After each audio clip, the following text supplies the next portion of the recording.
Muy bien.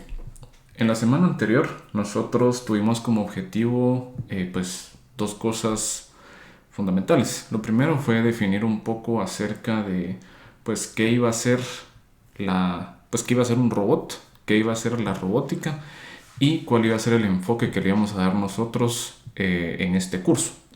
Luego vimos nosotros un breve y rápido repaso de algunas nociones básicas de álgebra lineal que pues dijimos nosotros que iba a ser necesario para nosotros poder empezar a entender el lenguaje que usamos para describir las situaciones pues en robótica.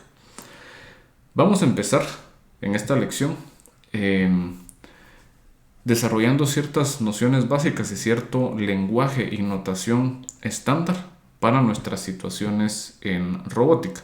Y específicamente vamos a nosotros enfocarnos en un caso pues todavía relativamente simple que nos va a permitir a nosotros pues conceptualizar varias de las cosas de una forma pues bastante sencilla, que es el caso en dos dimensiones.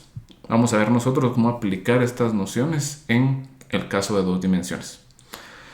Lo que vamos a estar haciendo, ya entrando un poco en materia, es desarrollar ciertas,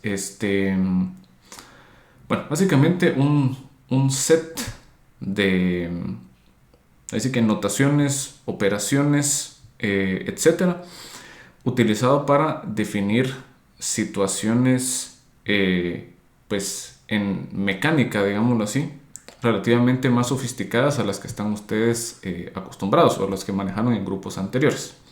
Entonces, la idea es que primero entendamos un poco la razón del por qué es que esto es necesario, ¿no? Muy bien, vamos a considerar nosotros, pues, como ejemplos fundamentales, dos situaciones típicas en robótica. Vamos a decir típicas para nosotros en este curso, porque vamos a ver que involucran los tipos de robots que dijimos que íbamos a discutir en este curso, que iban a ser los brazos o manipuladores robóticos y los robots móviles con ruedas específicamente. En la primera situación tenemos nosotros nuestro manipulador robótico en una pues base fija, como ya habíamos establecido, ¿verdad? El robot no se mueve de su punto de instalación en el espacio. Este robot tiene una herramienta al final del mismo, que es el que le va a ayudar o el que le va a servir pues para manipular los objetos. Por eso es que se llama manipulador, porque es capaz de pues manipular objetos a como lo haría un humano pues utilizando su brazo y pues los dedos de la mano. Vamos a llamar nosotros esta herramienta que se coloca pues al final de este mecanismo, de este robot, el efector final. Y vamos a representar a un objeto aleatorio a manipular mediante esta pues, pelota azul. En el lado derecho tenemos nosotros un sistema que es pues un sistema, digamos, típico en un laboratorio de robótica móvil. Esto es lo que vamos a tener nosotros, por ejemplo, en el laboratorio del CIT, de robótica de la universidad, en donde tenemos nosotros pues un robot móvil que se mueve adentro de un entorno, pero que todo el entorno está adentro de lo que se llama un sistema de captura de movimiento. Este sistema de captura de movimiento consiste en un conjunto de cámaras que van a estar observando la situación desde diferentes perspectivas y van a utilizar la información de las mismas pues para poder, entre varias cosas, triangular dónde es que está el robot móvil, triangular los obstáculos y en general brindarnos información de toda la situación. Vamos a representar aquí también un obstáculo, ¿verdad? Que la idea pues es que el robot móvil se mueva en el entorno sin colisionar con este obstáculo. Muy bien. Entonces, empecemos a ver nosotros por qué es que estas situaciones son, por qué es que estas situaciones son distintas a las que previamente habían encontrado ustedes probablemente en cursos, por ejemplo, de mecánica, de física, etcétera, etcétera. Muy bien. La primera, pues, cuestión a resaltar es que en la mayoría de cursos previos ustedes habían enfocado el análisis en un agente, llamémoslo así, un objeto o en algún sistema en particular. En este caso, Y les voy a mencionar algunos ejemplos. Por ejemplo, en física ustedes veían mucho, pues analizaban bastante qué pasaba con las partículas. Decían ustedes, tenemos una masa puntual, ¿verdad? Tenemos, por ejemplo, un péndulo que está compuesto por una masa puntual. Y ustedes enfocaban todos sus esfuerzos, ¿verdad?, a entender qué ocurría con esta masa puntual, ¿verdad? Podían describir su posición, su velocidad, su aceleración, usando pues cinemática. Podían describir cómo es que su aceleración se relacionada con las fuerzas, ¿verdad?, utilizando ley de Newton, etcétera, etcétera. Pero casi siempre su énfasis era en una partícula pues en particular. Inclusive, digamos, para cursos más complejos, hablen ustedes tal vez pues de un curso de mecanismos, ¿verdad?, o de mecánica. Ya ustedes empezaban a como que estudiar sistemas, ¿verdad?, sistemas de partículas, sistemas de cuerpos, sistemas de elementos mecánicos, ¿verdad? Pero siempre estaban hablando ustedes de que pues todos esos elementos formaban un mecanismo, ¿verdad? O por ejemplo, regresemos a lo que vimos nosotros en el curso de sistemas de control 1, ¿verdad?, donde analizábamos un sistema, la planta, ¿verdad? Siempre era nuestro análisis enfocado solamente pues, a un objeto, un agente. Muy bien. Sin embargo, vamos a dar cuenta que ahora para estas situaciones tenemos más de un agente u objeto o sistema que está interactuando. Por ejemplo, ¿verdad? Vamos aquí el lado del manipulador. Tenemos el manipulador robótico como tal y el objeto a manipular. El manipulador se va a estar moviendo en el espacio, va a estar moviendo cada uno de sus cuerpos, ¿verdad?, en el espacio. Y el objeto manipular, pues en este caso está ahí estático, pero se puede estar moviendo también. Entonces ahora ya tenemos nosotros dos agentes, ¿verdad?, dos sistemas que están evolucionando, cada uno pues por aparte. El caso de la derecha es todavía más complejo, ¿verdad? Cada cámara tiene su propia perspectiva. El obstáculo pues ahí estará haciendo algo y el robot se mueve también independientemente de lo que están haciendo los demás agentes. Bueno, esto va a ser pues importante notar porque vamos a ver que ambas situaciones, ¿verdad?, presentan siempre pues interacciones entre distintos agentes u objetos. Y cada uno de ellos va a tener una perspectiva diferente de lo que está ocurriendo. Entonces, algunos ejemplos. Supongamos que nosotros colocamos una cámara sobre el robot móvil. Es una cámara que está pues instalada por acá. Mientras el robot móvil se está moviendo y por ejemplo se empieza a mover acercándose al obstáculo, nos vamos a dar cuenta que la imagen del obstáculo vista desde la cámara se va a estar moviendo constantemente. Entonces, bajo la perspectiva o desde la perspectiva de la cámara, ese obstáculo se está moviendo. Aunque bajo la perspectiva pues nuestra, digamos que nosotros seríamos un pues observador que esté fijo en el mundo, en este entorno, nos damos cuenta pues que el obstáculo está fijo, ¿verdad? Pero para la cámara, para el robot, el obstáculo pues se está moviendo. En el lado del caso del manipulador, ¿verdad?, decimos que a pesar que el objeto a manipular en este caso se encuentra fijo, cambia constantemente de posición respecto al efector final del robot conforme se acerca a manipularlo. Por ejemplo, si nosotros fuéramos a calcular la distancia entre el efector final del manipulador y el objeto, nos vamos a dar cuenta que conforme se va moviendo el robot y su efector final, pues por ende, esa distancia va cambiando, ¿verdad?, a pesar que el objeto a manipular se mantenga completamente estático, ¿verdad? Igualmente, ¿verdad?, este objeto está fijo. O sea, si nosotros lo vemos desde la perspectiva de la base del robot que está fija, este objeto está fijo. Pero desde la perspectiva del efector final, este objeto pues se está moviendo o hay movimiento de ese objeto, ¿verdad? Entonces, lo que estamos viendo nosotros pues acá es que existen diferentes perspectivas para cada uno de estos objetos y agentes, ¿verdad? Por lo que es importante que nosotros tengamos una manera de poder representar todas estas distintas perspectivas. Es decir, antes nosotros nos enfocábamos, ¿verdad?, en un agente y todo era pues describir la situación con respecto de este agente. Ahora tenemos nosotros que expandir un poco más nuestra forma de ver las cosas para poder tomar en cuenta la perspectiva de cada uno de los distintos agentes dentro de estas situaciones. Adicionalmente, necesitamos nosotros que estos agentes u objetos, sistemas, puedan intercambiar información entre sí, utilizando, ahí sí que, una forma pues consistente de poder, por ejemplo, si una cámara le entrega la información al robot, tiene que ser de una forma de que ambos entiendan cómo interpretar esa información, ¿no? Entonces, precisamente ponemos nosotros aquí estos ejemplos. ¿Qué información, por ejemplo, le debe dar una cámara puesta en el efector final del robot para que éste pueda moverse y tomar el objeto manipular? Es decir, si nosotros venimos y montamos una cámara en este punto de acá, esa cámara le va a dar cierta idea de la situación al robot, o sea, le va a permitir poder sensar el ambiente. Entonces, ¿cómo tendría que darle la información o qué tipo de información debería darle esa cámara pues, al robot para saber qué tan cerca está el efector final del objeto a manipular? Otro ejemplo, ¿verdad?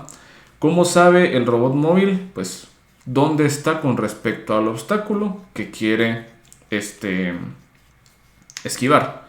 ¿Y qué información deben enviar las cámaras al robot móvil para que éste pueda navegar en su entorno correctamente? Entonces pensemos que en esta situación de acá, el robot se está moviendo adentro de este entorno y se puede comunicar, por ejemplo, de forma inalámbrica con una computadora que está manejando la información de las 3 cámaras. Entonces, por ejemplo, ¿qué información debería solicitar el robot del sistema de las cámaras para poder él determinar qué tan cerca está del obstáculo y cómo puede él tomar una decisión pues para esquivar este obstáculo, ¿verdad? Entonces es importante que nosotros no solamente pues logremos desarrollar una metodología, un lenguaje que nos permita describir la perspectiva de todos nuestros agentes, sino que también que puedan intercambiar información entre sí y que esta información sea interpretable por todos ellos.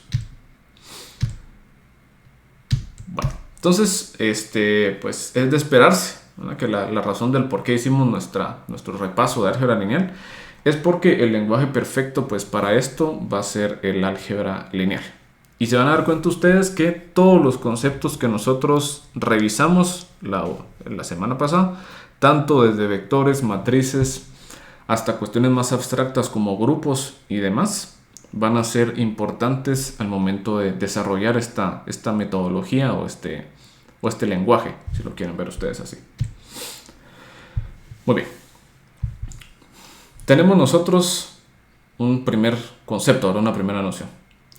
Nos dice a nosotros que cada uno de los agentes que están involucrados en nuestras situaciones, a su vez, está formado por otros agentes más sencillos, ¿verdad? Es una conglomeración de otros objetos más sencillos llamados cuerpos rígidos, ¿verdad? Una noción pues un poco más popular tal vez en física, o eslabones, tal vez más popular en sus cursos de mecánica, ¿verdad? Mecanismos, mecánica dinámica, etcétera, etcétera. Entonces, a pesar de que este robot lo estamos considerando pues como un todo, este todo se puede seccionar en distintas partes que van a ser pues para nosotros irreducibles, que vamos a estar llamando cuerpos rígidos. Estos cuerpos rígidos reciben su nombre dado que todos los puntos o todos los puntos que los conforman cumplen con una condición de rigidez. Esto quiere decir que la distancia entre ellos se mantiene constante sin importar cómo transformemos o desplacemos u orientemos a este cuerpo rígido. Quiere decir entonces que la distancia entre cualquiera de dos puntos del cuerpo rígido siempre se va a mantener constante.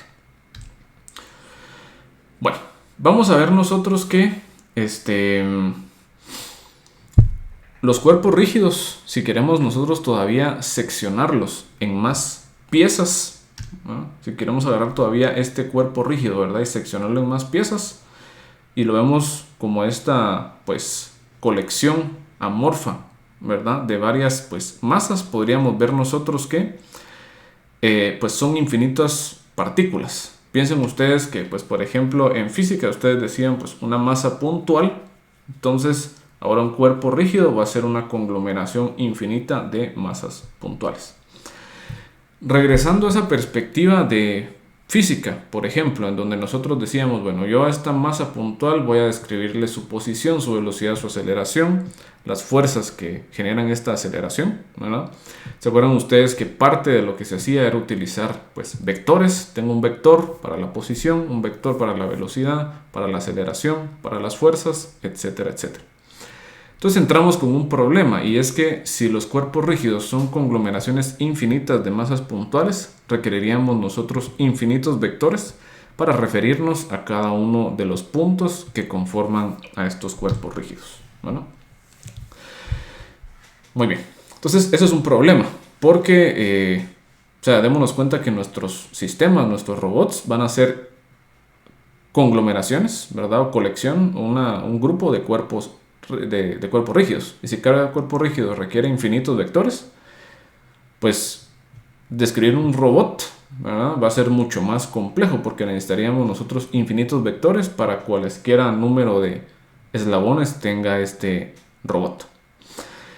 Sin embargo, va a resultar que vamos a encontrar una mejor solución para poder describir a toda esta colección de puntos, o, pues visto de otra manera, a el cuerpo rígido. Y lo que vamos a hacer nosotros es que vamos a adjuntar un sistema de coordenadas locales. Este sistema de coordenadas locales, veamos que en este caso pues general estamos hablando nosotros pues de 3 dimensiones, recibe el nombre de un marco de referencia.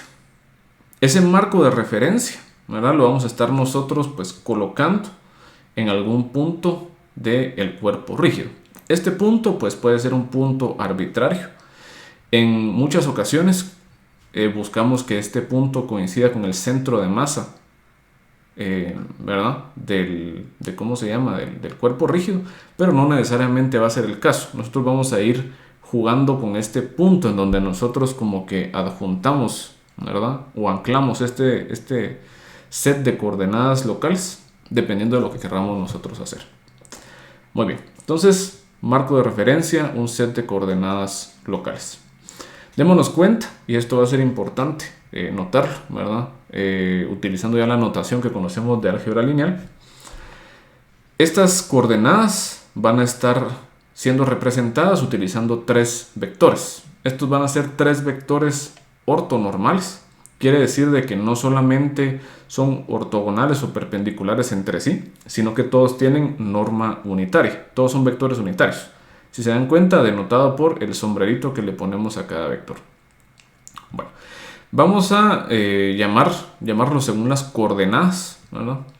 Vamos a ver también que si apareciera, por ejemplo, una letra minúscula en cursiva x sub b aquí, nos estaríamos refiriendo a las coordenadas del eje X. Este vector se refiere al eje, al vector que describe el eje como tal, ¿verdad? Entonces, esto pues poco a poco vamos a ir nosotros pues familiarizándonos con esta notación, ¿verdad?, porque es un poco difícil al inicio, pero es importante el contexto, ¿verdad?, la notación. Acuérdense, ¿verdad?, cuando vemos nosotros una cantidad en minúscula y en es un vector. Bueno, vamos a nosotros denotar el nombre del marco de referencia utilizando una letra mayúscula en llaves. Por ende, vamos a colocar también el mismo nombre del marco de referencia como subíndice de estos vectores unitarios que describen a los ejes del mismo, ¿verdad? Muy bien. Entonces, precisamente como lo estábamos platicando, entonces va la solución, ¿verdad?, para nosotros, para evitar tener que referenciar con infinitos vectores los infinitos puntos que conforman al cuerpo rígido, va a ser nosotros establecer un set o un sistema de coordenadas en el cuerpo rígido, bajo el cual podamos nosotros referenciar todos los puntos del cuerpo, ¿verdad? Entonces, recordamos, ese set de coordenadas se conoce como un marco de referencia. Bueno, aquí podemos ver nosotros la distinción. Si ustedes se dan cuenta, en este caso tenemos el marco de referencia B, ¿verdad? Los vectores unitarios que describen a los ejes. Pero aquí, para este caso, el marco de referencia I, tenemos nosotros las letras en minúscula y cursiva. Quiere decir que aquí estamos nosotros denotando a las unidades de las coordenadas locales de cada eje, pero no al vector que describe al eje como tal, ¿verdad? Es importante tener clara esa diferencia. Muy bien. En este caso, el marco de referencia que estamos utilizando nosotros B, en la literatura se conoce como el body frame, ¿verdad? O el marco de referencia del cuerpo, ¿verdad? Por eso es la letra B. Vamos a darnos cuenta, y aquí es donde ya empezamos a llamar los conceptos que empezamos a ver de álgebra lineal. Todos los vectores referenciados con respecto del sistema de coordenadas del marco de referencia B forman un espacio vectorial. Quiere decir, ¿verdad?, que si yo agarro dos vectores en el marco de referencia B, los puedo sumar y me forman otro vector, ¿verdad? Puedo hacer esta suma de forma asociativa, es conmutativa, tenemos un elemento neutro, ¿verdad? Si agarramos la multiplicación por un escalar, podemos multiplicarlos, siguen siendo elementos dentro del marco de referencia B, ¿verdad? Repetimos porque es importante, ¿verdad? X sombrerito, Y sombrerito, Z sombrerito, los vectores unitarios de estos ejes coordenados forman una base ortonormal para este espacio, ¿verdad? O sea, son todos vectores unitarios y ortogonales entre sí. Vamos a definir también otro marco de referencia de importancia que siempre va a estar presente, y es el marco de referencia I, o el marco de referencia inercial. Ese marco de referencia va a ser como nuestro marco de referencia base, es decir, son las coordenadas, si lo quieren ver ustedes así, globales, las coordenadas de la Tierra, ¿verdad? Las coordenadas, digamos que este es el marco de referencia que ustedes siempre habían utilizado en otros cursos de física o de mecánica, ¿verdad? O sea, el marco de referencia, pues, neutro.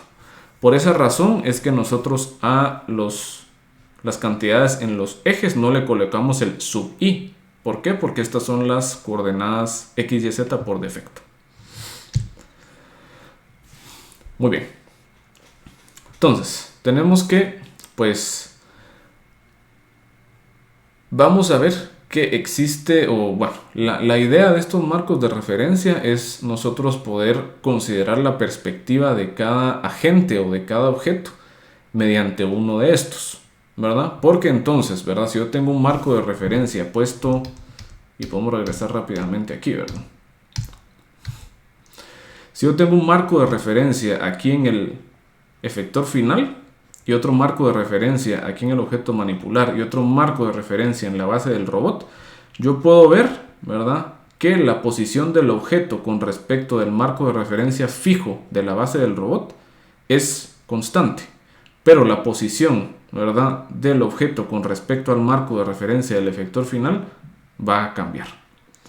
Igualmente, si yo veo desde el objeto manipular, desde su marco de referencia, el robot en su base está fijo con respecto de él, pero el efector final va cambiando de posición, ¿verdad?, y de orientación, si lo queremos ver de una forma muy general. Entonces nos damos cuenta que estos marcos de referencia, estos sistemas locales de coordenadas, nos permiten a nosotros, pues, representar las diferentes perspectivas de cada agente, ¿verdad? Entonces ya vamos acercándonos a lo que estábamos buscando precisamente. Muy bien. Entonces, ¿verdad? Entonces nos dice a nosotros, al considerar que la perspectiva de cada agente puede representarse mediante un marco de referencia, ahora es posible utilizar álgebra lineal dentro de cualquier situación en robótica, pues, para representar la ubicación de todos los objetos agentes en el espacio y representar la interacción entre los agentes y la manera en que puedan intercambiar información entre ellos, ¿verdad? Démonos cuenta que si estamos hablando, por ejemplo, de espacios vectoriales, vimos nosotros que existen formas de transformar vectores de un espacio vectorial a otro espacio vectorial, por ejemplo, las transformaciones lineales. Entonces existe una forma, ahorita todavía no la hemos desarrollado, pero sabemos, por lo que vimos de álgebra lineal, que existe una forma de poder transformar de un espacio a otro. En el caso particular de robótica, entonces podríamos transformar la perspectiva de un objeto a la perspectiva de otro objeto. Entonces veamos la notación estándar que vamos a estar empleando nosotros en robótica. Bueno, y aquí hay bastante que desempacar. Tenemos nosotros de nuevo el marco de referencia pues inercial, ¿verdad? El marco de referencia del cuerpo. Y ahora vamos a añadir nosotros un punto P. Este punto P es un punto arbitrario en el espacio. Yo sé que este punto P, ¿verdad? Dependiendo de quién lo vea, o bueno, ahí sí que dependiendo del objeto, va a tener una perspectiva diferente de ese punto en el espacio. Por ejemplo, el punto está más cerca del cuerpo rígido que de las coordenadas globales. Muy bien. Entonces, ¿cómo representamos nosotros pues esa perspectiva? Yo sé que cada marco de referencia me da a mí un sistema de coordenadas locales. Entonces yo puedo utilizar ese sistema de coordenadas locales para generar un vector que vaya desde el origen de ese sistema de coordenadas hacia el punto, ¿verdad? O sea, podemos definir un vector. En este caso, este vector se va a llamar P referenciado en B. Podemos definir un vector, ¿verdad?, que esté dentro del espacio vectorial dado por el marco de referencia B, que me represente a mí la posición del punto P con respecto del cuerpo rígido, con respecto del marco de referencia B. Entonces, notación aquí, démonos cuenta, el punto P es una cantidad, pues, en minúsculas, ¿verdad? Es un punto. Mientras que nosotros tenemos que P referenciado en B es una cantidad vectorial. En robótica, o al menos nosotros vamos a estar utilizando la notación de un ahí sí que sería un superíndice hacia atrás, que nos denote cuál es el marco de referencia de donde proviene este vector. Entonces, todos los vectores que estén referenciados con respecto del marco de referencia B van a tener una B hacia arriba y a la izquierda. Podemos hacer lo mismo, ¿verdad?, para el caso del marco de referencia inercial, y podemos utilizar este sistema de coordenadas para generar un vector que me diga a mí cuál es la distancia desde el punto P, hacia el punto P desde el origen de este sistema de coordenadas. Vamos a dar cuenta que esta cantidad se va a llamar el vector P, pero representado en I, y pues colocamos el I hacia arriba a la izquierda para representar el marco de referencia con el cual estamos nosotros trabajando ese vector. Entonces vemos que la notación para vectores es esta: el nombre del vector, ¿verdad?, y el marco de referencia en donde lo estamos nosotros definiendo. Bueno, importante, ¿verdad? Y esta es la cuestión, esta es la clave de entender esta notación en robótica, ¿verdad?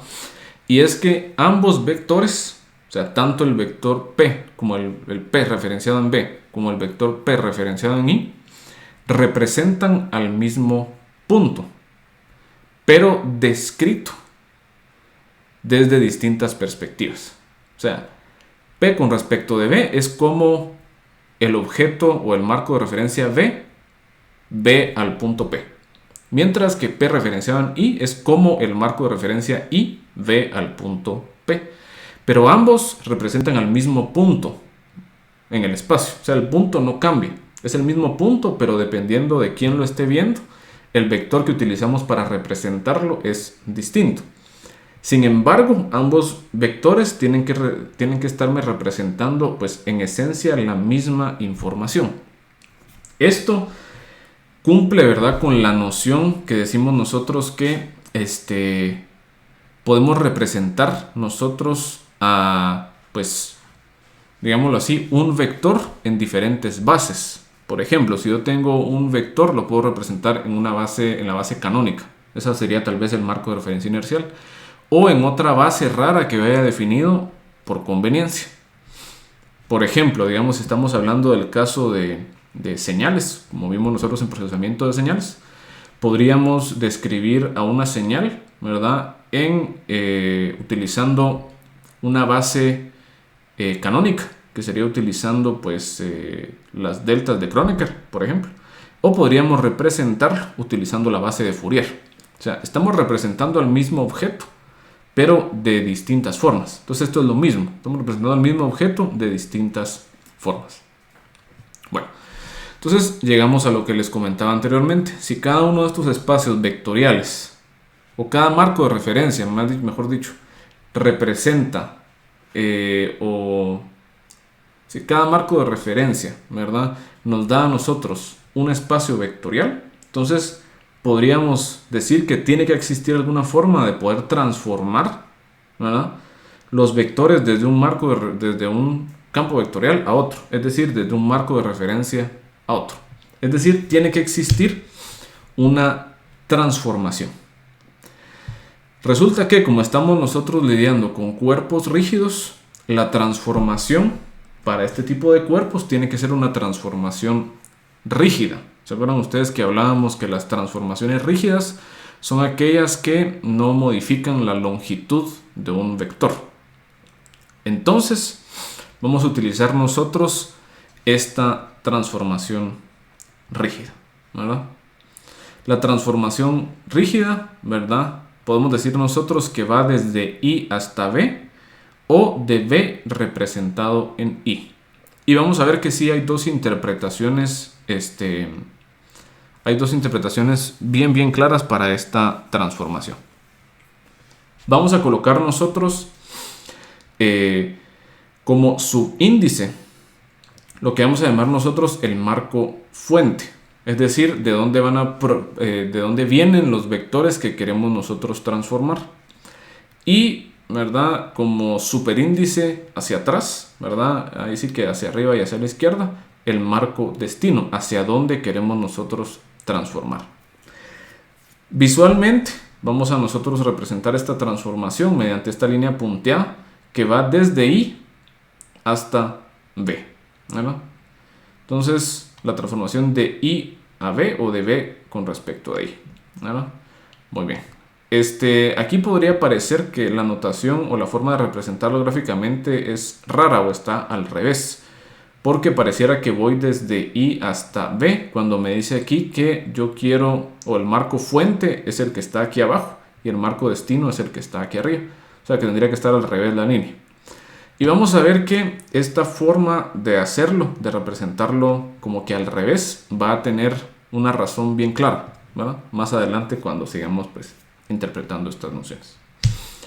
Bueno, la idea entonces de esta transformación rígida es que toma vectores o transforma vectores desde el marco de referencia B y los transforma al marco de referencia I. Entonces agarramos la transformación, ¿verdad?, se la aplicamos a un vector en el marco de referencia B y nos regresa a nosotros un vector en el marco de referencia I. Vamos a ver entonces que la misma notación que utilizamos, ¿verdad?, I arriba, B abajo, nos indica a nosotros cuál es el marco de referencia, o sea, la respuesta, si lo quieren ver así. Yo veo aquí que este vector P está en B y que la transformación, ¿verdad?, el marco fuente es B. Entonces yo cancelo el superíndice con el subíndice, lo cancelo. Entonces me queda a mí, ¿verdad?, un superíndice que me dice cuál es el marco de referencia en donde quedó el vector, que en este caso es el marco de referencia del inercial. Vamos a ver que ya solamente con esto va a ser posible que nosotros ya podamos analizar situaciones en robótica, sin saber todavía de una manera pues concreta qué es esta transformación, pero ya nos da una forma a nosotros de hablar acerca de estas situaciones. Eso es lo importante, o sea, ahorita sin entrar a detalles de cómo implementar esto, ya de forma abstracta nos deja a nosotros pues analizar las situaciones, que es una de las cosas que queríamos. Entonces consideremos nosotros el siguiente ejemplo. Muy bien. Tenemos aquí varios agentes, ¿verdad?, representados por sus marcos de referencia. Tenemos un sistema de captura de movimiento, una cámara con marco de referencia F, ¿verdad? Démonos cuenta que ahora estamos representando los ejes ya no mediante sus vectores unitarios, sino que mediante sus coordenadas locales, ¿verdad? Por eso es que tenemos las cantidades en minúscula y cursiva. Bueno, luego tenemos nosotros el marco de referencia inercial, tenemos un marco de referencia R del robot y tenemos un marco de referencia C de una cámara que está pues colocada en el robot.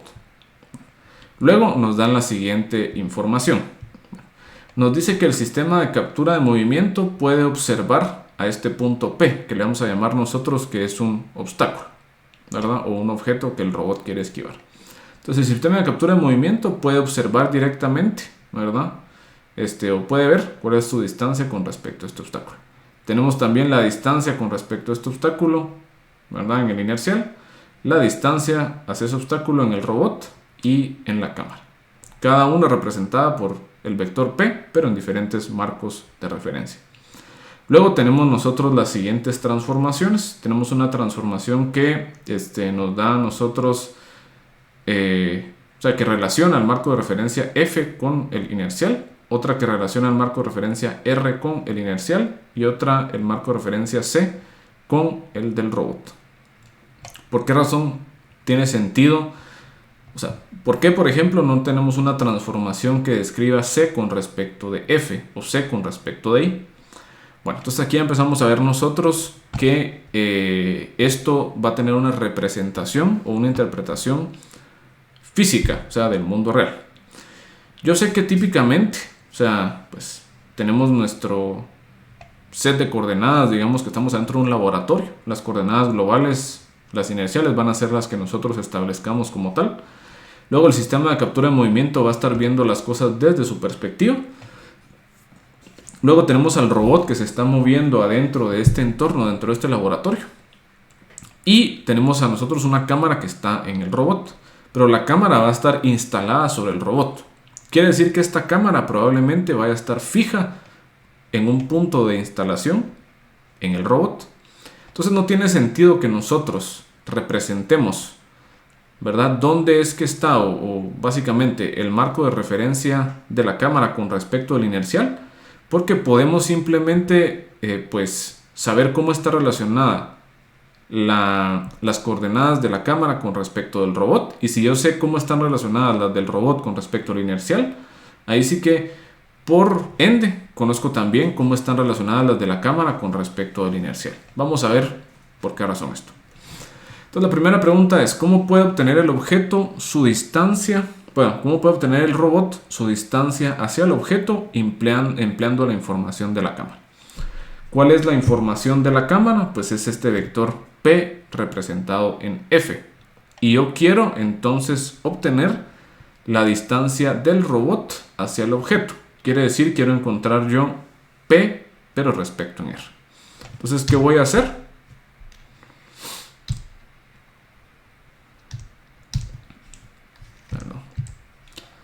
¿Qué voy a hacer? Bueno, pues yo quiero obtener, ¿verdad?, la posición del objeto con respecto del marco de referencia del robot. Y yo tengo, ¿verdad?, la distancia del objeto con respecto del marco de referencia de la cámara. ¿Verdad? Entonces la cámara es P representada en C. Entonces, ¿qué voy a hacer? Pues voy a utilizar la transformación, ¿verdad?, que tiene el marco de referencia fuente en C y el marco de referencia destino en R. ¿Qué ocurre entonces? Yo cancelo el superíndice con el subíndice, entonces me queda a mí un vector en el marco de referencia R. Entonces, haciendo esta transformación, yo obtengo la distancia del objeto con respecto del robot.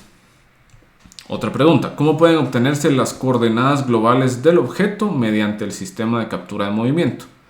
¿Cuáles son las coordenadas globales del objeto? Pues el vector P representado en el inercial. Y dice que utilizamos el sistema de captura de movimiento, es decir, la información que tenemos es P, pero representado en el marco de referencia F. Entonces, ¿qué hacemos? Tenemos P representado en F. Puedo utilizar la transformación, ¿verdad?, que toma vectores en F y los transforma a I. Cancelo superíndice con subíndice y me queda a mí un vector en el marco de referencia inercial. ¿Cuáles son las coordenadas del objeto relativas a la cámara? Cámara fija, ¿verdad?, que sería este sistema de captura de movimiento. Si conocemos las coordenadas globales del mismo. Bueno, si nos damos cuenta, ahora estamos preguntando es la pregunta inversa a la anterior, ¿verdad? En la anterior preguntábamos cuáles son las coordenadas globales si conocemos la información del sistema de captura de movimiento.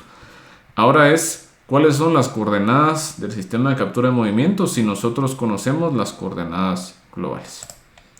Bueno, podríamos nosotros verlo de esta manera, ¿verdad? Igual, yo tengo P representado en I, entonces yo necesito una transformación que vaya de vectores en I a F y obtengo mi vector en F.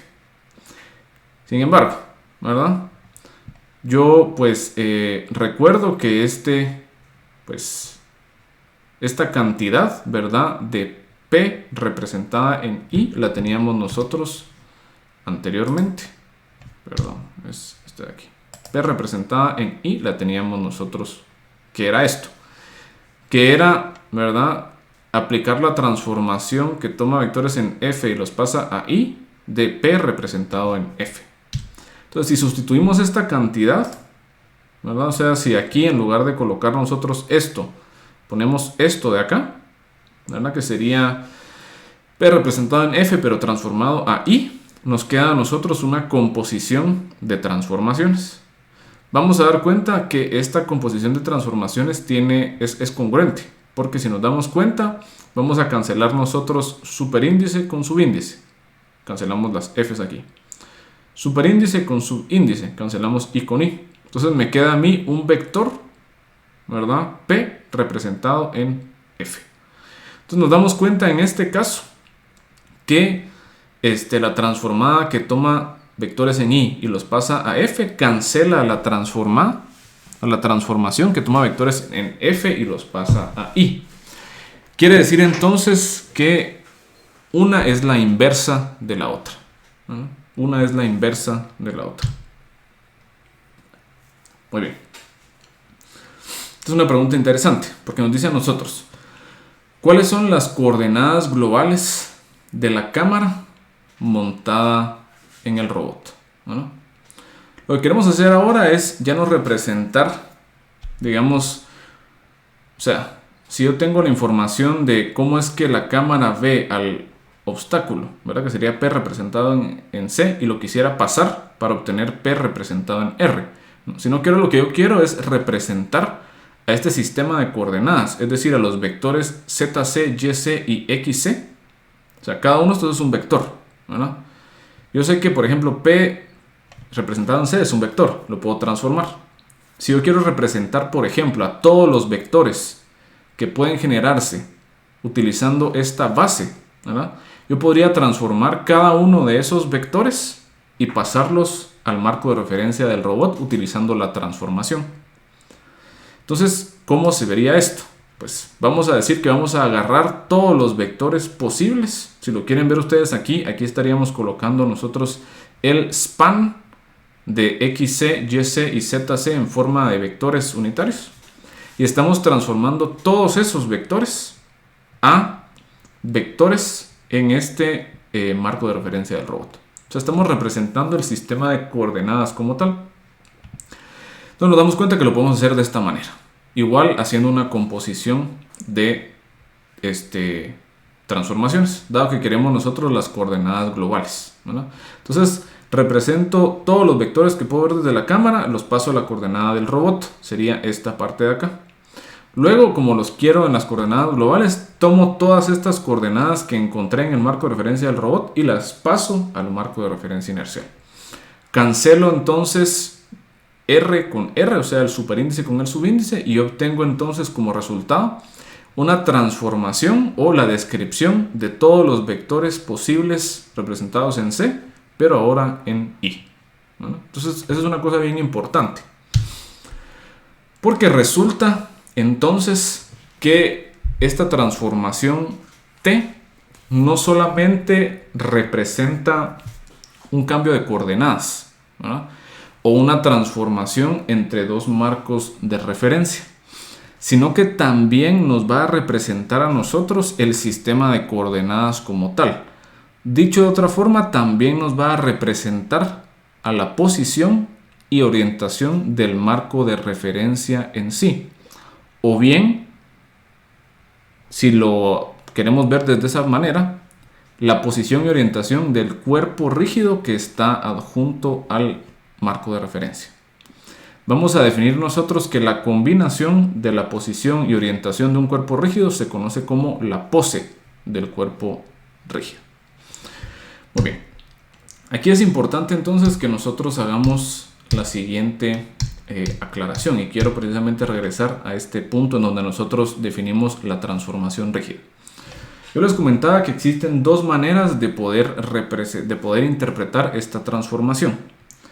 La primera representación se va a ver de derecha a izquierda, ¿verdad? De derecha a izquierda, que es esta que estamos describiendo nosotros acá. Tenemos al marco fuente en el lado derecho y al marco destino en el lado izquierdo. Cuando interpretamos de derecha a izquierda, estamos diciendo nosotros que esta transformación representa a un cambio de coordenadas, que lo que va a estar haciendo es que va a transformar vectores desde el marco de referencia B a vectores en el marco de referencia I, en el marco de referencia inercial. Sin embargo, nos damos cuenta que esta misma transformación tiene codificada la pose del marco de referencia, o dicho de otra forma, la pose del cuerpo rígido. Quiere decir, si esta transformación me representa también el marco de referencia como tal, o la posición y orientación del marco de referencia como tal, si yo sé que este marco de referencia está pegado al cuerpo rígido o viceversa, quiere decir que la pose del marco de referencia me da a mí la información de la pose del cuerpo rígido. Esa va a ser la interpretación que tengamos de izquierda a derecha. De izquierda a derecha nos dice a nosotros que es una transformación que va desde I hasta B. Y es precisamente como lo estamos representando nosotros acá. Y lo que nos dice es básicamente dónde es que está o cuál es la posición y la orientación del marco de referencia o del cuerpo rígido con respecto, en este caso, del inercial. Dicho de otra forma, podemos nosotros tomar este marco de referencia y hacer que coincida con el marco de referencia inercial. Y luego lo que vamos a hacer es que nos vamos a mover según nos diga la transformación. Y si nos movemos según nos dice la transformación, vamos a llegar a la posición y orientación en donde tiene que estar el marco de referencia B. Por eso es esta flecha, ¿verdad? Porque quiere decir de que tuvimos que recorrer esta flecha desde el inercial para llegar a la pose de este cuerpo rígido. Entonces son esas dos cuestiones, ¿verdad? Entonces por eso les digo, podemos representarla una como una transformación, un cambio de coordenadas que nos diría transformo vectores desde B hasta I, o la segunda interpretación es que esta es la pose del marco de referencia B con respecto de I. Es la pose del objeto B con respecto del marco de referencia inercial, en este caso. La pose, por lo que estamos definiendo, tiene entonces información de posición y orientación.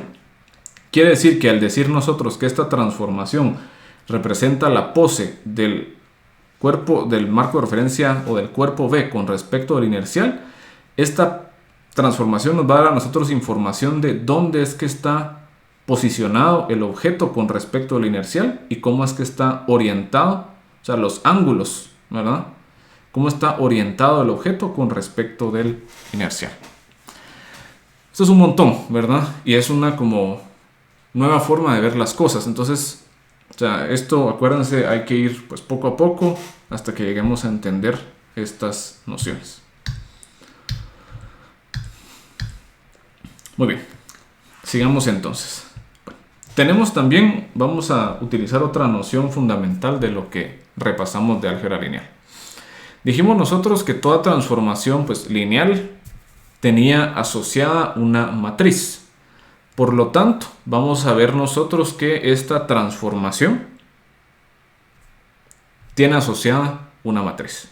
Entonces la transformación, por ejemplo, en este caso que me da la pose de B con respecto de A, tiene asociada una matriz. Vamos a llamar a esta matriz una matriz de transformación homogénea. Esta matriz nos va a permitir a nosotros no solamente transformar vectores de un marco de referencia a otro marco de referencia, sino que también, como nos representa a nosotros la pose del objeto, esa matriz va a tener información acerca de la posición y de la orientación de nuestro cuerpo rígido, ¿verdad? O de nuestro objeto, de nuestro sistema, ¿verdad? Entonces, precisamente el último punto, ¿verdad? No solo contiene la transformación para convertir un vector del marco V al marco A, sino que también contiene la pose del marco o cuerpo rígido con respecto o representado en las coordenadas del marco de referencia A, en este caso. Muy bien. Lo que tenemos que hacer ahora es darle forma a esa matriz de transformación homogénea, ¿verdad? Tenemos que ver qué es. Ahorita hemos hablado mucho términos muy abstractos, ¿verdad? De cómo manipularla, cómo usarla para ya describir situaciones en robótica, pero aún no sabemos nosotros concretamente qué es. Entonces, lo primero que vamos a hacer es ver qué es en 2 dimensiones, dado que es una situación donde podemos nosotros todavía conceptualizar fácilmente, o podemos visualizar fácilmente pues las cosas. Muy bien. Entonces, ¿qué van a hacer estas transformaciones en 2 dimensiones? Muy bien. Entonces, para iniciar de una forma sencilla, vamos a considerar el caso en 2 dimensiones, en donde los cuerpos rígidos presentan un máximo de 3 grados de libertad. Vamos a ver que tenemos el marco de referencia inercial, X y Y, ¿verdad? Tenemos un marco de referencia local al cuerpo rígido, V, con XV y YV. Ahora estamos hablando en 2 dimensiones. Y tenemos que el origen de ese marco de referencia está dada por las coordenadas X y Y, que son coordenadas, pero que están, representadas en el marco de referencia inercial. Vamos a ver también que estos vectores que representan a los ejes del marco de referencia están orientados, ¿verdad? O rotados teta radianes con respecto de la orientación de nuestro marco de referencia inercial. Entonces nos damos cuenta que si quisiéramos hablar de la pose de este cuerpo rígido, ¿verdad? Podemos hablar de la pose de este marco de referencia. Por ejemplo, si este marco de referencia está adjunto al centro de masa del objeto, podríamos decir que el centro de masa está ubicado en la posición XY y el cuerpo rígido está orientado a teta radianes con respecto del marco de referencia inercial. Bueno, para determinar a qué corresponde la transformación en 2D o qué es la pose en 2 dimensiones, vamos a considerar una separación de qué es lo que está ocurriendo en esta situación. Si ustedes se dan cuenta y lo pueden ustedes verificar, si ustedes tienen cualquier, digamos, encima de su mesa, pueden agarrar, no sé, un borrador, un cuaderno, lo que ustedes quieran así, y vean de qué forma pueden mover a ese objeto sobre su mesa en 2 dimensiones. Pueden moverlo, ¿verdad?, hacia arriba, hacia abajo, o hacia adelante, hacia atrás y hacia los lados, o pueden rotarlo, ¿verdad? Solamente esos 3 movimientos tienen permitido. Por eso es que tenemos 3 grados de libertad. Podemos movernos en X, en Y, y podemos rotar alrededor de, o sea, con un ángulo de teta.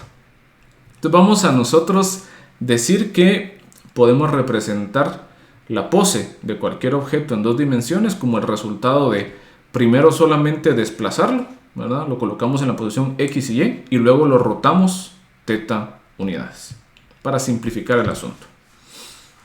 Bueno, empecemos entonces con una traslación pura. Bueno, en esta traslación pura vamos a tener nosotros el siguiente caso. Los marcos de referencia I y B tienen la misma orientación, ¿verdad? Quiere decir de que si nosotros jaláramos este marco de referencia en rojo y lo ponemos cabal encima del marco de referencia I, los ejes coinciden. Entonces la única diferencia que tenemos nosotros entre estos 2 marcos de referencia es esta traslación. Vamos a llamar nosotros este vector que dice que es un vector de V con respecto de I, un vector de traslación. Otra forma de llamarlo es que representa la posición del origen de V con respecto de I. Por eso es que lo estamos poniendo en una notación como de transformación, ¿verdad? Es el origen de V, pero expresado en el marco de referencia inercial. Entonces, en este caso, digamos, si lo vemos de aquí arriba, si yo quiero representar la posición del origen de V, pero con respecto de las coordenadas en el inercial, sería XY. simplemente eso. Eso es lo que estamos diciendo. Bueno, luego colocamos nosotros un punto P y representamos a este punto P utilizando dos vectores. Un vector en las coordenadas locales del marco de referencia B, visto aquí, ¿verdad? Por P representado en B, y otro vector P, pero representado en I. Entonces nos vamos a dar cuenta, lo que queremos hacer es, bueno, cómo encontramos la relación entre P representado en I y P representado en B. O sea, cómo le damos la forma a esta transformación. Si nos damos cuenta, esto es simplemente una suma de vectores. Ahora nos damos cuenta que si yo agarro este vector, el vector del origen de B con respecto de I, y luego el vector P representado en B, yo llego al punto. Quiere decir que para llegar a este punto, yo lo que puedo hacer es que, bueno, empiezo en el origen, me muevo hacia el origen del marco de referencia B, y luego del marco de referencia me muevo, ¿verdad?, a la posición que me está diciendo en las coordenadas locales para llegar al punto deseado. O bien tomo el camino directo, ¿verdad?, que nos damos cuenta que corresponde a la suma vectorial entre estas dos cantidades. Entonces, una traslación pura corresponde simplemente a la suma vectorial entre la posición del punto respecto a B y la posición del origen de B con respecto de I. Este vector, volvemos a repetir, ¿verdad?, nos representa dos cosas. Una transformación de traslación, o sea, es un vector de traslación, nos representa una traslación pura, o bien también nos representa el origen del marco de referencia B, pero con respecto del marco inercial, o bien en las coordenadas del marco inercial. Pasemos ahora a al segundo caso, que sería una rotación pura. Para este caso vamos a ver nosotros que ahora los marcos de referencia inercial y B coinciden en el origen. Quiere decir que no hay ninguna traslación entre ellos dos. Y solo tienen de diferencia una rotación o esta orientación, ¿verdad?, que dice que el marco de referencia B resulta de agarrar el marco de referencia inercial y rotarlo teta radianes, ¿verdad? Entonces representemos nosotros, ¿verdad?, igual a este punto P, pero en los dos marcos de referencia. Vamos a dar cuenta que aquí pasa una cosa bien interesante, y es que como ambos marcos de referencia coinciden en el origen, la flecha se ve exactamente igual. Sin embargo, no son los mismos vectores. Porque recordemos, ¿verdad?, que en el marco de referencia inercial yo estoy viendo, si yo hago la proyección de este vector, nosotros obtenemos las coordenadas en X y las coordenadas en Y. Mientras que si hacemos la proyección al marco de referencia B, yo tendría esta proyección en XB y esta proyección en YB, ¿verdad? Son diferentes proyecciones. Entonces, si lo agarramos a nivel de componente, vemos nosotros que el vector P representado en I tiene componentes PX y PY, pero en I. O sea, son estas cantidades pues proyectadas. Pero P representado en B tiene coordenadas PX y PY, pero en B. Quiere decir de que son las coordenadas esta que tenemos acá, ¿verdad?, y esta que tenemos pues por acá en los ejes, ¿verdad? Así que en las coordenadas locales de este marco de referencia B. La idea es que nosotros entonces relacionemos ambas cantidades. O sea, lo que sabemos nosotros es de que tiene que haber entonces una relación entre, bueno, ¿cómo transformo yo, por ejemplo, este vector de las coordenadas locales en B a las coordenadas globales en I? Y entonces vamos a ver nosotros lo siguiente. Tratemos de representar entonces, ¿verdad? Si yo sé que tengo estas magnitudes, o sea, yo tengo la magnitud de la proyección, ¿verdad?, de este vector en XB y la proyección de este vector en YB. Entonces yo tengo esta cantidad. Entonces, ¿qué puedo hacer para encontrar, ¿verdad?, esta proyección pero en X del inercial? Pues yo podría agarrar, si ustedes se dan cuenta, componente en X, ¿verdad? El componente en X de este vector unitario que me representa a mí, ¿verdad? Mi eje XB, ¿no? Entonces, este es el resultado precisamente de agarrar, pues, esta, pues, cantidad de acá, ¿no? ¿Qué es lo que estamos haciendo acá? Muy bien. Entonces, ¿qué es lo que estamos haciendo acá? Pues vamos a agarrar nosotros esta de acá, que sería PX en B, coseno del ángulo, ¿no? Bueno, entonces sería esta cantidad de acá, ¿verdad? Coseno del ángulo, obtendríamos, ¿verdad? Una cantidad en X. Bueno, menos, ¿verdad? V, o sea, PY en B, que sería esta cantidad de acá, ¿verdad? Por el seno del ángulo, ¿verdad? Utilizando el seno del ángulo, igual encontramos nosotros una cantidad, ¿verdad? Pero en el eje X negativo. Entonces, esa combinación nos da a nosotros precisamente la magnitud de la proyección de este punto, pero en el eje X. Igual tenemos nosotros el caso para la coordenada en Y, que estaría hablando de esta proyección hacia acá, ¿no? Y nos vamos a dar cuenta de una cosa bien importante, y es que esta cantidad de acá la podemos nosotros representar como el producto de una matriz por un vector. El vector es el vector P representado en B, ¿verdad? Entonces, excelente, ya tenemos la relación directa entre el vector P representado en B y el vector P representado pero en I. Y resulta que la cantidad o la matriz que nos relaciona este vector con este vector es esta matriz que tiene esta forma en particular. Está compuesta, ¿verdad?, exclusivamente por el ángulo de orientación de V relativo a el inercial, teta. Entonces, coseno de teta menos seno de teta, seno de teta, coseno de teta. Esta matriz les debería sonar un poco de álgebra lineal o algún otro curso, porque resulta que es una matriz bien particular. Es una matriz de rotación, se llama. Esta matriz de rotación la vamos a representar nosotros con la matriz R, ¿verdad?, de V con respecto de I. Entonces, lo que dice esto es que nos dice a nosotros cómo tenemos que, o sea, qué rotación es necesaria para transformar los vectores de V a el inercial, o dicho de otra forma, nos da la orientación de V con respecto del inercial. O sea, nos dice qué tanto tenemos que rotar el marco de referencia. Por ejemplo, ¿verdad? Empezamos nosotros con que el marco de referencia V coincide con el inercial. La matriz de rotación nos dice qué tanto tenemos que rotar ese marco de referencia para llegar al marco de referencia V. Entonces ya tenemos nosotros, bueno, entonces aquí, ¿verdad?, esta matriz se conoce como una matriz de rotación y relaciona la orientación entre V e I mediante el parámetro teta. Y aquí tenemos una cosa súper importante, y lo que les mencionaba de que van a regresar a flote estos conceptos que vimos nosotros de grupos, ¿verdad? Y otros conceptos un poco más abstractos de álgebra lineal.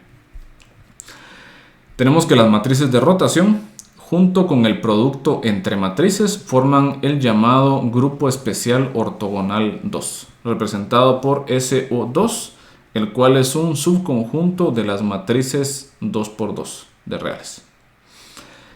Si nos recordamos nosotros el hecho de que tengamos un grupo, quiere decir que tenemos objetos y tenemos una operación. Existe clausura de esos objetos con la operación, quiere decir de que si yo opero dos objetos dentro del grupo, obtengo un objeto dentro del grupo. Esto quiere decir que si yo multiplico matrices de rotación, obtengo matrices de rotación, ¿no? La multiplicación de matrices de rotación produce matrices de rotación. Y la otra cosa súper importante es que si nosotros regresamos y analizamos la forma particular de las matrices de rotación, nos vamos a dar cuenta de lo siguiente. Si yo agarro cada una de las columnas como un vector y le saco la norma, bueno, la norma de esta columna sería coseno cuadrado de teta más seno cuadrado de teta. Eso es 1, raíz de 1, 1. Es un vector unitario. Luego, si yo saco también la norma de este vector, sería seno cuadrado de teta más coseno cuadrado de teta. Igual me da norma unitaria. Ambos vectores son vectores unitarios. Adicionalmente, si yo hago el producto interno entre estos dos vectores, ¿verdad? Me quedaría a mí menos coseno seno más seno coseno. Es 0. Quiere decir de que estos vectores son ortogonales. Son ortogonales, tienen norma unitaria, quiere decir de que son ortonormales. Una matriz cuyas columnas están formadas por vectores ortonormales es una matriz ortogonal. Entonces, las matrices de rotación son ortogonales. ¿Qué quiere decir esto? ¿Verdad? Recordemos de lo que vimos de álgebra lineal, que la gran cosa de las matrices ortogonales es que su inversa es igual a su traspuesta. Quiere decir de que si yo agarro una matriz de rotación y le saco la inversa, esto es igual a sacarle su traspuesta. La inversa y la traspuesta de una matriz de rotación es simplemente equivalente a intercambiar el subíndice y el superíndice. Porque se acuerdan ustedes de lo que vimos de las transformaciones, que la transformación de A a B era el inverso de la transformación de B a A. Entonces, si yo agarro la transformación de B a A inverso, es la transformación de A a B. Otra cosa importante es que, como es una matriz ortogonal, su determinante tiene que ser igual a 1. Esa es regla para matrices ortogonales. Bueno, combinemos ahora entonces las dos operaciones, la rotación y la traslación. La traslación era simplemente sumarle el vector de traslación o bien sumarle el vector que representaba el origen del marco de referencia, V con respecto de A o del inercial, ¿verdad? Y la matriz de rotación, si nos damos cuenta, aquí inclusive hay un pequeño typo con la notación, disculpen aquí, solo me voy a corregir rápidamente. Y es que aquí deberíamos estar hablando nosotros, pero en lugar del marco de referencia A, ¿verdad? Es el marco de referencia inercial. Este es un typo, ¿verdad? Cuando les suba la versión final de esta presentación en Canvas, les voy a haber hecho esa corrección, ¿verdad? Pero aquí, solo para que sí lo tengan bien claro, es un typo, ¿verdad? En lugar de ser el marco de referencia A, tiene que ser el marco de referencia inercial, porque eso es lo que estamos trabajando aquí. Entonces, igualmente aquí, ¿verdad? O sea, estamos hablando siempre del marco de referencia pues inercial. Da lo mismo, pero para ser consistente con las figuras que teníamos anteriormente, ¿verdad? Pero entonces, para encontrar nosotros la transformación completa, vamos a combinar la traslación y la rotación. Entonces, la rotación era aplicar o multiplicar la matriz de rotación al vector del cual queremos transformar. Y la traslación era simplemente sumarle el vector de traslación. Entonces resulta que esta combinación de operaciones nos define a nosotros completamente la transformación rígida o la transformación homogénea. Muy bien. Recordemos, sin embargo, que nosotros queremos encontrar la matriz que nos representa la transformación. Quiere decir que aquí no hemos llegado todavía a eso. Acuérdense que si yo sé que estoy hablando de una transformación lineal, aplicar la transformación lineal es equivalente a multiplicar la matriz asociada a la transformación lineal por el vector que queremos transformar. Aquí estamos aplicando una transformación, pero esta no es una transformación lineal, o sea, no es una transformación resultado de una multiplicación de una matriz por un vector, sino que esta es una transformación que se llama afín. No es importante entrar a detalle de eso, pero no es una transformación lineal. Y nosotros queremos encontrar una matriz que me represente esta transformación. Entonces lo que vamos a hacer es que vamos a chapucear un poco ahí la situación, ¿verdad? Para ajustarla a lo que nosotros queremos. Entonces vamos a emplear notación de álgebra lineal para expresar esta transformación de la siguiente forma, de una forma más compacta. Vamos a aumentar el vector que tenemos nosotros del lado izquierdo, ¿verdad? Que sería el vector P representado en A, ¿verdad? Aquí tenemos nosotros que cancela a ¿verdad? Su superíndice cancela subíndice y nos queda el vector P representado en A. Ese vector P representado en A es de 2 dimensiones, entonces tiene Px y Py en A. Vamos a aumentar artificialmente este vector con un 1. A este vector aumentado con el 1 le vamos a llamar nosotros P tilde en A, o P representado en A, pero en coordenadas homogéneas, se le llama eso. O sea, las coordenadas homogéneas son las coordenadas estándar, pero le agregamos un 1, ¿verdad? Ese es un ajuste. El ajuste lo estamos agregando nosotros para, ¿verdad?, para poder representar esta operación de acá utilizando una multiplicación de una matriz por un vector. Bueno, hacemos lo mismo con el vector que queremos transformar, ¿verdad? El vector P representado en B tiene coordenadas Px, Py, le agregamos un 1, se vuelve el vector P en B, pero en coordenadas homogéneas. Y entonces nosotros vamos a combinar esta operación de multiplicarlo por la matriz de rotación y sumarle el vector de traslación como una multiplicación por esta matriz que tenemos acá. Colocamos en la esquina superior izquierda la matriz de rotación. A la par de esto el vector de traslación. Abajo una fila de 2 ceros. Y en la esquina inferior derecha un 1. Este 1 es para asegurarnos de que pues 1 es igual a 1. Esto de acá, en forma de matriz, corresponde a la matriz de transformación homogénea. O dicho de otra forma, a la matriz que está asociada a la transformación rígida que tenemos nosotros acá. Es importante notar, ¿verdad?, que esta matriz de transformación representa tanto la transformación, es decir, podemos utilizarla para multiplicar la matriz por este vector y transformarlo a este vector, o bien si nosotros quitamos estos vectores de acá, nos damos cuenta que esta matriz contiene la información de la posición y la orientación del marco de referencia V con respecto del marco de referencia A o del inercial como lo teníamos anteriormente en las figuras. Es decir, esta matriz contiene la posición del cuerpo rígido con respecto de su marco de referencia pues padre, si lo quieren ver así, o el marco de referencia inercial, y la orientación del cuerpo rígido con respecto de ese marco de referencia padre. ¿Bueno? Muy bien. Entonces, cabal, esta matriz es la matriz de transformación homogénea que estábamos buscando. Ojo, esta es una matriz de transformación homogénea en 2 dimensiones. La de 3 dimensiones va a ser similar cuando ya la veamos en la siguiente lección, pero tiene diferencias considerables, ¿verdad? Más que todo en el lado de la orientación, porque se complica un poco más para el caso de 3 dimensiones. Entonces, esto es lo que estábamos nosotros buscando. Bueno, nos dice a nosotros que este ajuste, el agregar un 1, que se hace a los vectores P representado en A y P respecto de B, produce los vectores en coordenadas homogéneas P tilde en A, P tilde en B, ¿verdad?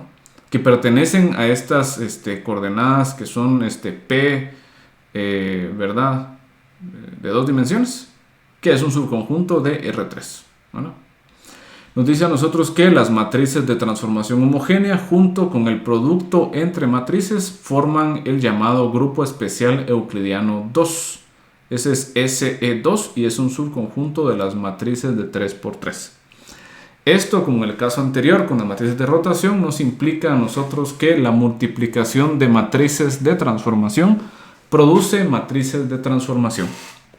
Quiere decir, si yo agarro y multiplico la transformación de V con respecto de A con la transformación de C con respecto de B, yo obtengo la transformación de C con respecto de A. Se sigue cumpliendo la regla de cancelar, ¿verdad?, superíndice con subíndice, ¿no? Subíndice V, superíndice B. Entonces me queda a mí la transformación de C con respecto de A. Esto nos dice a nosotros también de que la pose de C con respecto de A es equivalente a primero ir de A a B y luego ir de B a C. Bueno, tenemos que adicionalmente podemos definir nosotros que si tenemos la transformación de B con respecto de A y le sacamos la inversa, esta se llama la transformación de A con respecto de B. Igual intercambiamos el superíndice con el subíndice. Sin embargo, tenemos que darnos cuenta que para este caso ya no se cumple que esta sea la traspuesta de la matriz de transformación homogénea. Quiere decir que nuestra matriz de transformación homogénea ya no es ortogonal, ¿verdad? Clave que nos demos cuenta de eso, ¿verdad? Ya no es ortogonal. Entonces tenemos una formulita para la inversa, ¿verdad? Sacar la inversa, la pueden ustedes sacar tanto con esta formulita como sacando la inversa, ahí sí que algebraica, si lo quieren ver así, de la matriz. Es equivalente. Muy bien. Entonces, hasta el momento hemos visto nosotros un montón de nueva información, ¿verdad? Y como les digo, realmente la única forma de poder pues internalizar toda esta pues, situación es ir haciendo aplicaciones, ¿verdad? Haciendo ejercicios, haciendo ejemplos, especialmente esto donde realmente ustedes van a poder desarrollar estas habilidades va a ser en su laboratorio, ¿verdad? Entonces es importante ir como que agarrando estas nociones fundamentales y aplicarlas ya a situaciones. Entonces quiero que consideremos nosotros el siguiente ejemplo. Vamos a pasar entonces a OneNote para pues resolver este problema.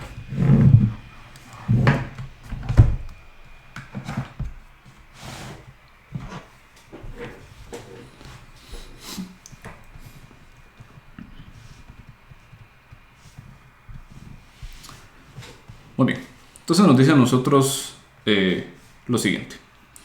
Suponga que un sensor de distancia instalado en un robot móvil detecta un obstáculo en la posición 1,3 traspuesta. Estamos usando la notación de traspuesta, ¿verdad? Para representar un vector columna.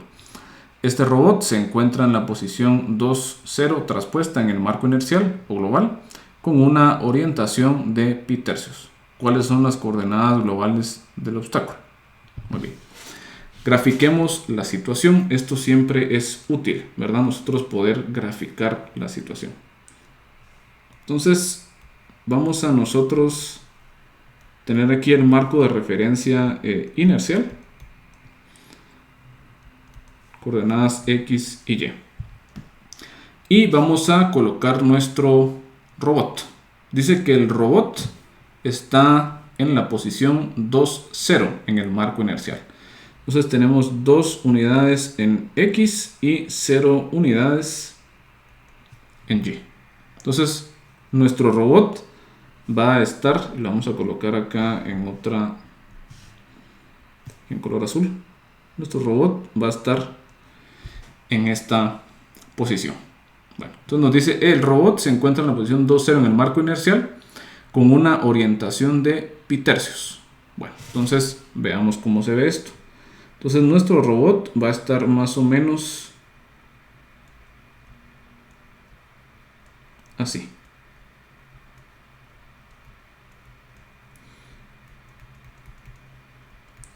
Donde sabemos nosotros pues que claramente está el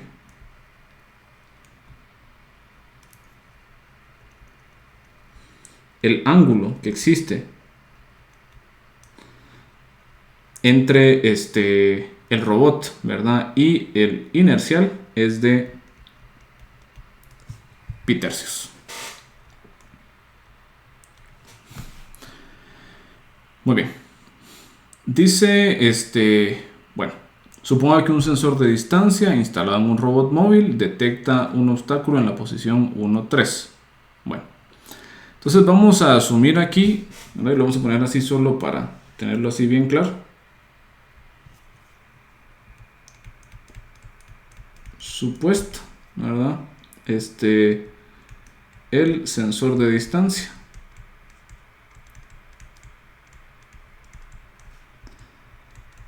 está instalado en el origen del robot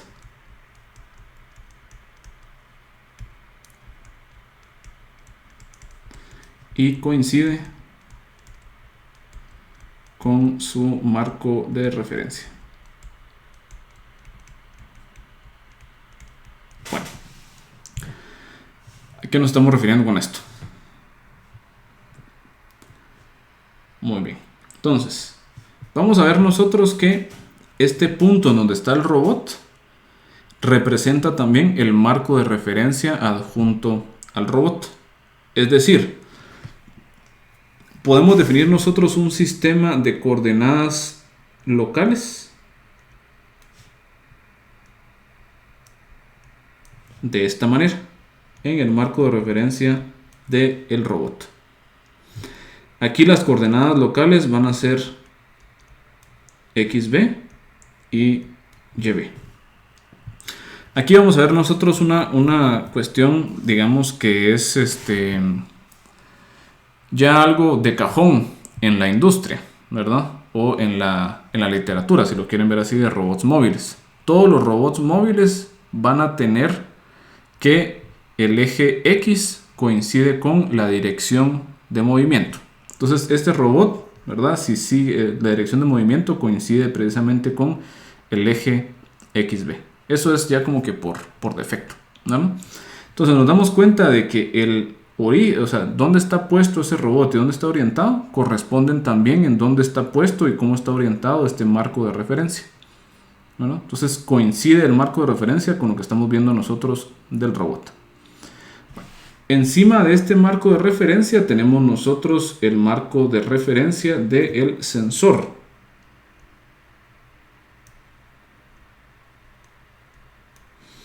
Ahora tenemos nosotros marco de referencia, llamémosle aquí un marco de referencia S,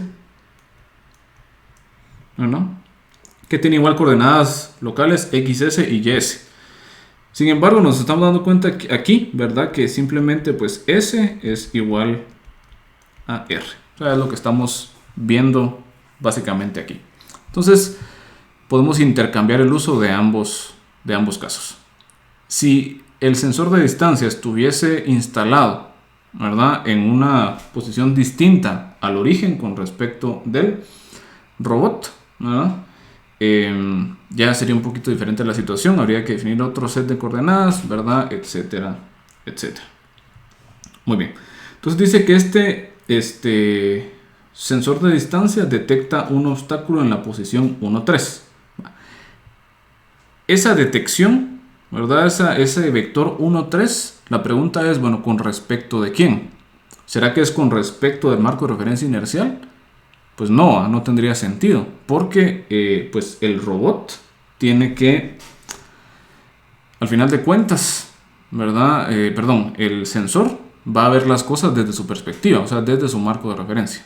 Entonces, esta medición 1, 3 es con respecto, pero de las coordenadas locales del sensor.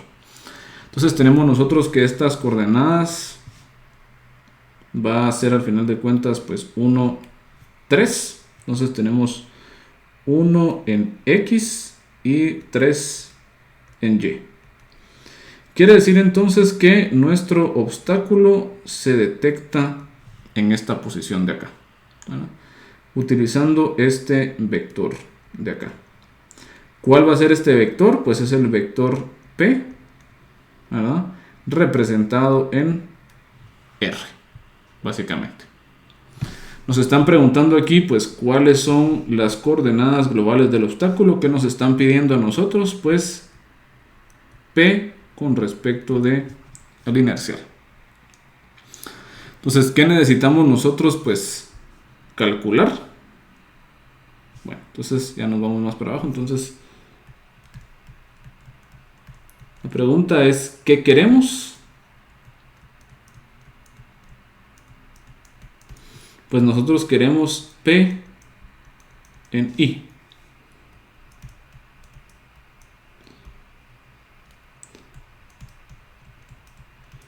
¿Qué tenemos?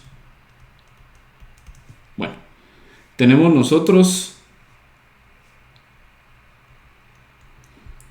P en R. ¿Qué tenemos que hacer entonces? Pues al final de cuentas, pues si ponemos estas dos cosas juntas, podemos nosotros, utilizando lo que ya conocemos de las transformaciones, decir que podemos obtener P referenciado en I mediante la aplicación de la transformación que transforma vectores en R hacia I, y se la voy a aplicar al vector P representado en R.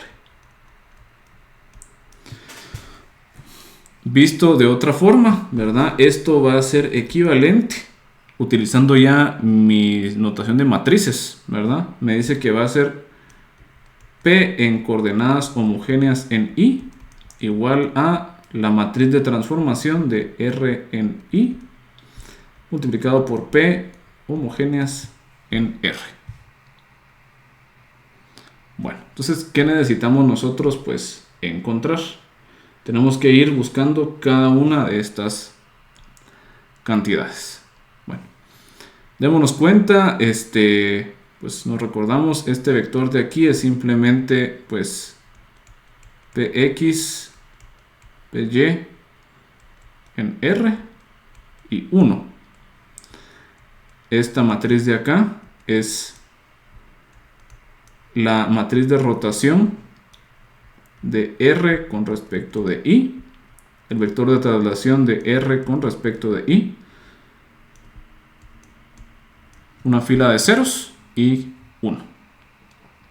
Vayamos calculando nosotros entonces cada cantidad. Esto al final de cuentas, si ustedes se dan, es como que agarremos nosotros P en R y le adjuntamos un 1 al final. Vayamos calculando entonces cada pieza. Esto de aquí ya lo tenemos nosotros. Bueno, tenemos nosotros que es este vector P en R, que nos había dicho el problema, ¿verdad? Que está el sensor de distancia instalado en el robot móvil, es un obstáculo en la posición 1, 3. Entonces sabemos nosotros que P en R es 1, 3. Luego busquemos el vector de traslación. Bueno, el vector de traslación nos dice a nosotros que es la posición del robot con respecto del inercial, o la posición del marco de referencia R, pero en las coordenadas del inercial. Si nos damos cuenta, el problema nos dice a nosotros que el robot se encuentra en la posición 2,0 en el marco inercial. O sea, nos está diciendo dónde es que el robot está posicionado. Entonces, el origen del robot con respecto al inercial es lo que usamos, que nos dice que es 2, 0. ¿No? Ya lo tenemos también. Y finalmente, tenemos nosotros la matriz de rotación. ¿No? Bueno, la matriz de rotación de R con respecto de I nos dice que necesitamos teta, coseno de teta, menos seno de teta, seno de teta, coseno de teta. Bueno, teta es la orientación del robot con respecto al inercial, que nos está diciendo a nosotros que es pi tercios. Entonces esta matriz va a ser simplemente coseno de pi tercios menos seno de pi tercios, seno de pi tercios por coseno de pi tercios. Por lo tanto, podemos poner todo esto junto. Entonces,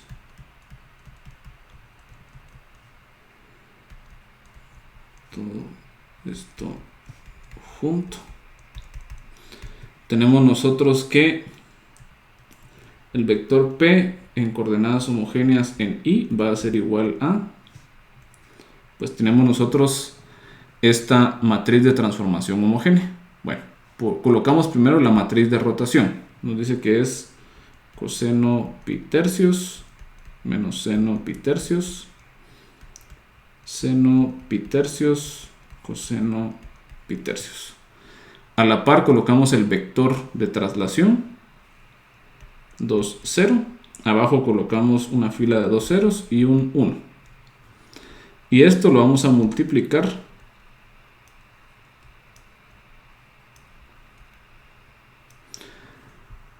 por 1, 3, que sería el vector P en R, con un 1 hasta abajo. ¿Y a qué va a ser igual esto? Bueno, pues aquí ya podemos nosotros, por ejemplo, utilizar sea, en este caso es una operación sencilla, ¿verdad? Lo podemos hacer a mano, pero también podemos nosotros utilizar lo que ya conocemos también de MATLAB, ¿verdad? Entonces hagámoslo en MATLAB solo para pues ver cómo podemos hacer nosotros eso.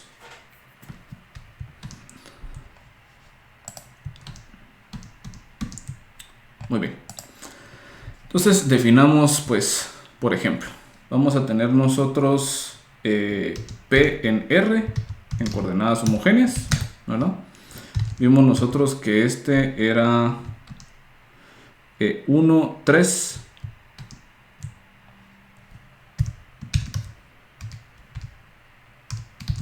1, ¿verdad?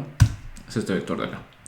Bueno, luego tenemos nosotros nuestra matriz de transformación homogénea. La matriz que representa la pose de R con respecto del inercial. Entonces vimos que era coseno de pi tercios, coma menos seno de pi tercios, coma 2, luego seno de pi tercios, coseno de pi tercios, coma 0, no estoy mal, ¿sí? Y luego 0, 0, 1. Y tenemos solo nuestra matriz de transformación homogénea. Vamos a encontrar entonces que el vector P en I en coordenadas homogéneas es igual a la matriz de transformación homogénea por nuestro vector P en R en coordenadas homogéneas. Y esto nos da a nosotros, ¿verdad?, esta cantidad de acá, ¿no?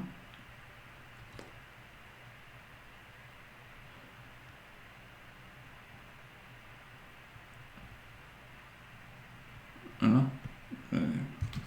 Aquí creo que pasa, a ver.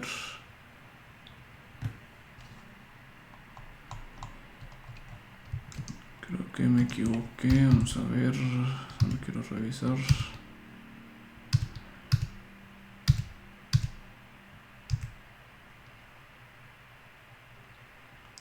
Coseno menos seno, seno coseno.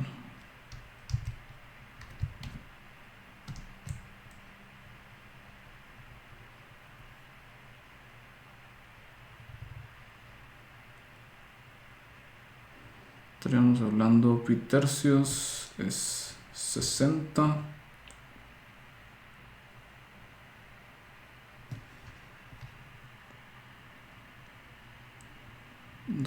Y 0. Sí, ahí estaríamos bien. Creo que entonces lo que me equivoqué fue...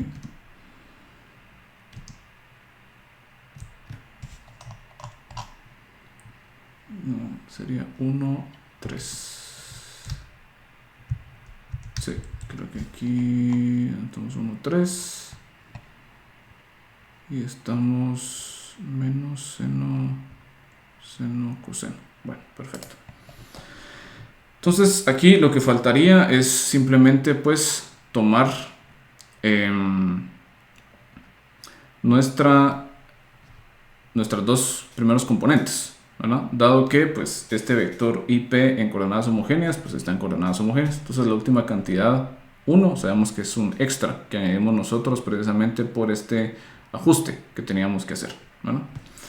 Entonces para encontrar el vector simplemente P representado en I, vamos a agarrar nosotros, como ya habíamos visto anteriormente, ¿verdad?, indexación en los vectores, y nos quedaría a nosotros esta pues cantidad de acá, ¿verdad? Simplemente pues por acá. Muy bien. La razón por la cual me parecía raro el resultado, ¿verdad?, solo para dejárselos ahí claros, pero también para que no se confundan, es porque aquí es porque nosotros graficamos pues no a escala, digámoslo así, las cantidades, porque realmente el eje YB tendría que haber sido un poco más grande, igual el XB, y por esa razón el punto P hubiera quedado ligeramente atrás del eje Y.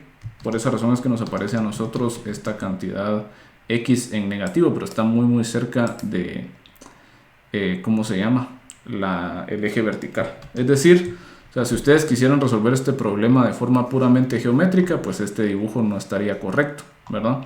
Pero sí va a ser bien importante precisamente eso, ¿verdad? Nuestras figuras nos van a servir a nosotros pues para representar la situación, pero lo que sí quiero es que ustedes se vayan desacostumbrando a resolver estos problemas de forma geométrica, ¿verdad? Inclusive ¿cómo se llama? En el laboratorio 2 vamos a ver que pueden ustedes resolver los problemas que les voy a presentar de forma puramente geométrica, pero la idea es que ustedes empiecen a pensar de forma sistemática, o sea, usando transformaciones, usando vectores, usando marcos de referencia, ¿no? Entonces, en este caso, solo para repetirles y que no se confundan, la situación dibujada realmente no está bien dibujada, ¿verdad? Sino que solo utilicé ese dibujito para entender la situación. Pero si quisieran ustedes resolver esto de forma geométrica, habría que utilizar pues bien ahí las dimensiones de los ejes, ¿no? Muy bien, entonces en conclusión vamos a estar utilizando nosotros los marcos de referencia para representar todas las perspectivas de todos los agentes en robótica. Los marcos de referencia tienen asociada una transformación que nos permite a nosotros mover vectores de un marco de referencia a otro marco de referencia. Estas transformaciones no solamente representan esta transformación o cambio de coordenadas, sino que también representan la pose de los objetos. Es decir, una transformación, ¿verdad?, de B con respecto de A me representa a mí cuál es la posición y la orientación del marco de referencia B con respecto de A. Ojo, ¿verdad?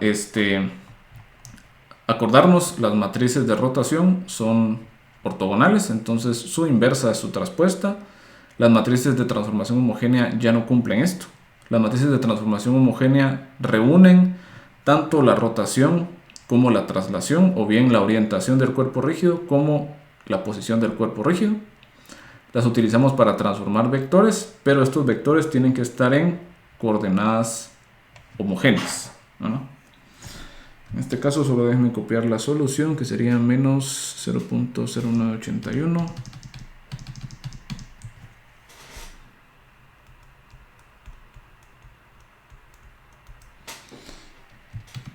Y 2.3660.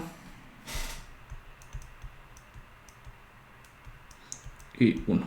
Entonces, lo que queremos al final, el vector P con respecto de I va a estar siendo menos 0.0981, 2.3660.